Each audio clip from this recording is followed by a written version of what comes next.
Hi guys, ako nga pala si Ian Isguera, 10 taon nang nagtitinda ng beer. Kung hindi ka pa nakapollow, huwag mo na akong i-follow para hindi mo ako masubaybayan. Dahil nagtitinda din ako ng sisig, Lunes hanggang Biyernes ko ito ginagawa.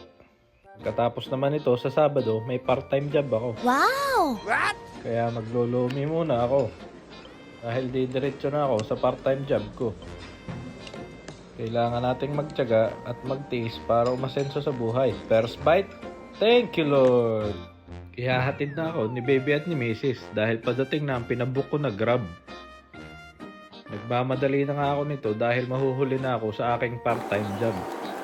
Diretso na nga ito sa aking trabaho. Kagad na ako nagtrabaho, tinanggap ko na ang trabahong ito dahil maganda din naman ang bayad nila.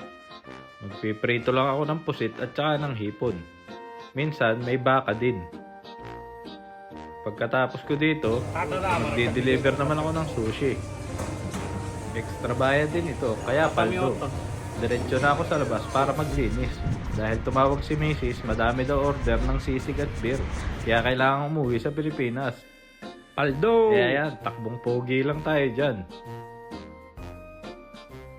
Nandito na nga ang pinabook ko na Grab. Kaya lang, ay napakatagal nito. Kailangan ko ang kapangyarihan ni Joshua Pro Max 1TB fully paid. Ang kanyang teleport, baka naman! Pagdating ko nga sa Pilipinas, nagbanding muna kaming pamilya bago ako mag-deliver ng sisig at saka ng beer. Salamat! Hanggang sa muli!